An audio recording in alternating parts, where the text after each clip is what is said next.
السلام علیکم ورحمۃ اللہ وبرکاتہ۔ آج کا 7واں سبق لے کر آپ کی خدمت میں حاضر ہوں۔ آج اس 7ویں سبق میں ہم سورۃ النصر وہ تجوید، ترجمہ اور مختصر تفسیر کے ساتھ پڑھیں گے انشاءاللہ۔ اعوذ باللہ من الشیطان الرجیم، بسم اللہ الرحمن الرحیم۔ اذا جاء نصر اللہ والفتح۔ اذا جاء میں جو مد ہے یہ مد واجب ہے، 5 الفی مد ہے۔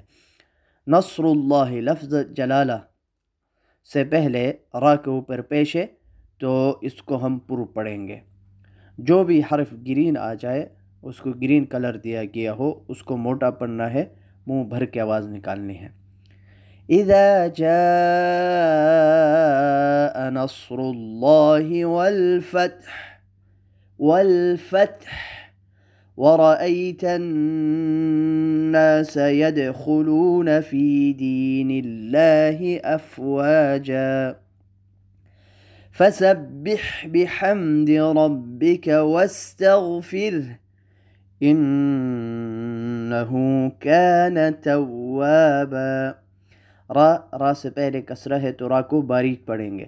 واستغفره إنه كان توابا۔ بسم الله الرحمن الرحيم۔ إذا جاء نصر الله والفتح ورأيت الناس يدخلون في دين الله أفواجا فسبح بحمد ربك واستغفره إنه كان توابا۔ صدق اللہ العظیم۔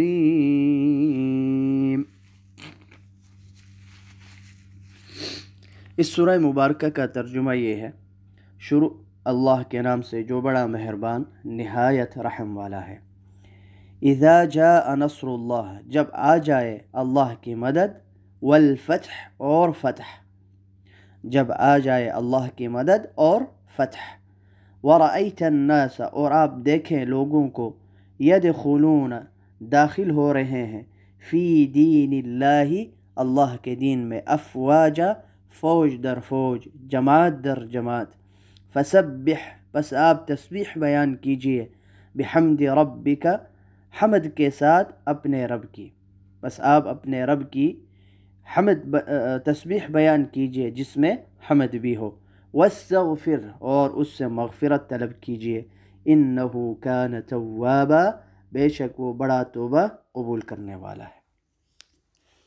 اس سے پہلے کہ ہم اس سورہ مبارکہ کی تفسیر پڑھیں، ایک دو باتیں سورۃ اللہب سے متعلق پوچھی گئی ہے، تو پہلے میں وہ عرض کر دیتا ہوں۔ سائل نے سوال کیا ہے کہ ابو لہب کا اصل نام کیا تھا؟ ابو لہب کا اصل نام کیا تھا؟ تو اس کا جواب یہ ہے کہ ابو لہب کا اصل نام عبد العزیٰ تھا۔ عبد العزیٰ اس کا اصل نام تھا۔ ابو لہب اس کا لقب تھا۔ لہب کا معنی ہے آگ کی لپٹ یا آنکھ کا شعلہ آپ کہہ لیں۔ تو اس کا جو چہرہ تھا وہ انتہائی سرخ تھا اور خوبصورت تھا۔ خوبصورتی کی وجہ سے رسول اللہ صلی اللہ علیہ وآلہ وسلم کی بعثت سے پہلے اس کا یہ لقب مشہور تھا۔ پھر جب آپ صلی اللہ علیہ وآلہ وسلم نے کوہ صفا کے اوپر جب بلا کر خطاب کیا اور آپ صلی اللہ علیہ وآلہ وسلم کے خطاب کے جواب میں اس بدبخت نے گستاخی والے الفاظ زبان سے نکالے، جب گستاخی والے الفاظ زبان سے نکالے اور اللہ تعالیٰ نے دنیا اور آخرت والی رسوائی اور تکلیف و عذاب کی خبر دی، تو اب لہب یعنی آگ کا شعلہ یا آگ کی لپٹ کی مناسبت سے جس میں اس کے جلنے کی پیشگی خبر دی، لفظ ابو لہب استعمال فرمایا۔ اللہ رب العزت نے اس کا اصل نام یہاں پر ذکر کرنا گوارا نہیں فرمایا۔ تو اس کا جو لقب تھا، لفظ ابو لہب، اس کا یہاں پر اللہ رب العزت نے استعمال فرمایا، جو آگ میں جلنے پر دلالت کرتا ہے۔ پرانا لفظ جو اس کے لیے خوشی کا لقب تھا، اب اس کی مذمت اور قباحت اور دنیا و آخرت کی رسوائی اور عذاب شدید میں مبتلا ہونے کی خبر پر دلالت کرنے والا بن گیا۔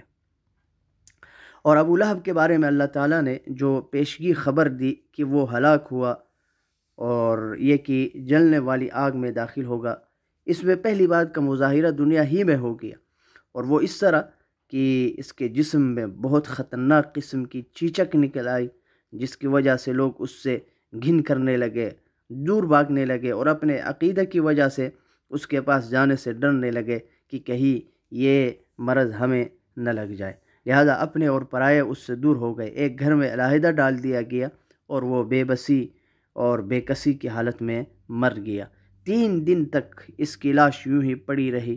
جب گلنے سڑنے لگی تو لوگوں نے اس کے بیٹوں کو عار دلائی کہ دیکھو تمہارا باپ کس حال میں پڑا ہے۔ اس پر انہوں نے ایک شخص کی مدد سے ایک دیوار سے ٹیک لگا کر اس کو بٹھا دیا، اور اس کے بعد اس کو برابر پتھر مارتے رہے، یہاں تک کہ وہ ان پتھروں میں دب گیا اور ہمیشہ ہمیشہ کے لیے وہ مردود ہوا۔ سورۃ النصر کی تفسیر یہ ہے کہ اللہ رب العزت نے فرمایا اذا جاء نصر اللہ والفتح، جب اللہ کی مدد اور فتح آ جائے۔ فتح سے مراد، یہاں پر فتح سے مراد تمام مفسرین کے ہاں فتح مکہ مراد ہے۔ تو اللہ نے فرمایا کہ جب دشمنوں کے خلاف اللہ کی مدد آ پہنچے اور مکہ مکرمہ فتح ہو جائے اور یمن والے اسلام میں جماعت در جماعت آنے لگے، داخل ہونے لگے، تو اس شکریہ میں آپ اپنے پروردگار کی خوب عبادت کیجیے۔ چنانچہ اس صورت میں حضور اکرم صلی اللہ علیہ وآلہ وسلم کو عالم آخرت کے سفر سے مطلع کر دیا گیا کہ اب وقت قریب آ گیا ہے۔ حضرت ابن عباس رضی اللہ تعالی عنہما یہ صحابہ کرام میں نمایاں حیثیت رکھتے تھے اور مفسر قرآن تھے، یہ مفسر قرآن تھے۔ حضرت عمر رضی اللہ تعالیٰ عنہ اکثر جو مشائخ کی مجلس ہوا کرتی تھی، ان میں مشائخ بدر کی مجلس میں حضرت عمر رضی اللہ تعالیٰ عنہ ان کو اپنے ساتھ بٹھاتے تھے، باوجود کہ یہ کم عمر تھے، اور یہ بات ان کو ناگوار گزری۔ تو حضرت عمر رضی اللہ تعالیٰ عنہ نے جب یہ سورہ مبارکہ اتری تو حضرت ابن عباس رضی اللہ تعالیٰ عنہ کو بلایا،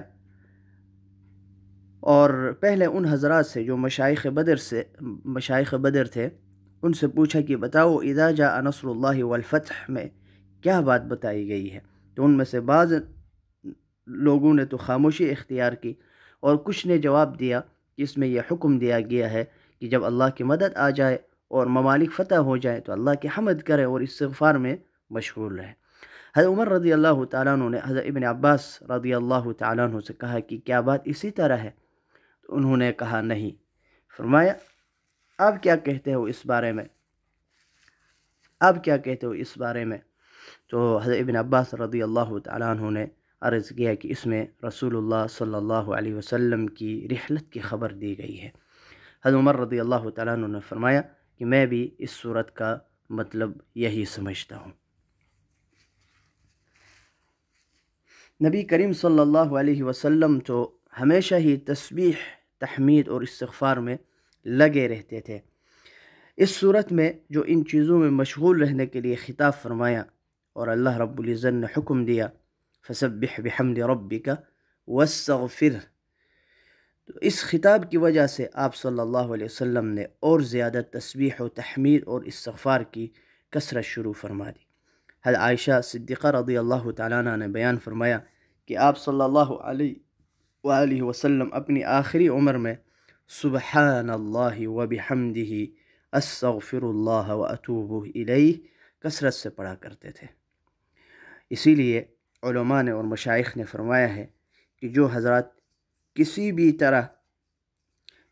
طرح سے دین کی خدمت کرتے ہیں، جب بڑھاپے کو پہنچ جائیں اور موت قریب معلوم ہونے لگے تو حسب ہدایت قرآنیہ ذکر و تلاوت اور عبادت میں خوب زیادہ مشغول ہو جائے، اور اس پر عمل کرتے ہوئے ہر مسلمان کو، خواہ مرد ہے عورت ہے، ان کو بھی یہ چاہیے کہ جب اپنے بڑھاپے کو پہنچ جائیں اور اب اپنی موت کو قریب دیکھیں۔ ظاہر ہے انسان ہر گزرتے لمحے کے ساتھ، ہر گزرتے دن کے ساتھ جو ہے وہ موت کے قریب ہوتا چلا جاتا ہے۔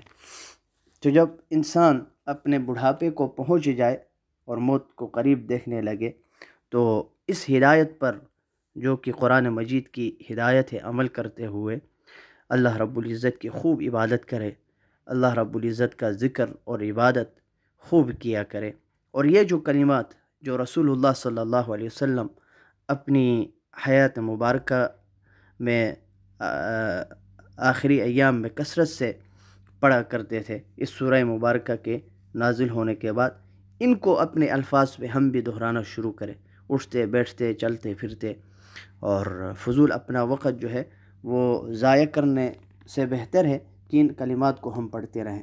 بالکل آسان کلمات ہیں، سبحان اللہ و بحمدہ استغفر اللہ و اتوب الیہ، اس میں تسبیح بھی ہے، اس میں تحمید بھی ہے، اور ان کلمات میں استغفار بھی ہے۔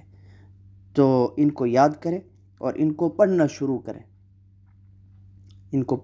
کریں، یہ تو دنیا ہے، اور جب ہم اس دنیا سے چلے جائیں گے اور قبر میں ہمیں اتارا جائے گا، تب جو ہے نا ہمیں پتہ چلے گا کہ ایک سبحان اللہ کہنے کی کیا قیمت تھی دنیا کے اندر، یہ دنیا و ما فیہا سے افضل ہے اور بہتر ہے۔ تو ان کلمات کو اپنی زبان سے دہرائیں، ان کو کثرت سے پڑھیں، سبحان اللہ و بحمدہ استغفر اللہ و اتوب الیہ، سبحان اللہ و بحمدہ استغفر اللہ و اتوب الیہ۔ اللہ رب العزت سے دعا ہے کہ اللہ کریم ہمیں قرآن مجید سمجھ کر پڑھنے، عمل کرنے اور تجوید کے ساتھ سیکھنے کی توفیق عطا فرمائے۔ السلام علیکم ورحمۃ اللہ وبرکاتہ۔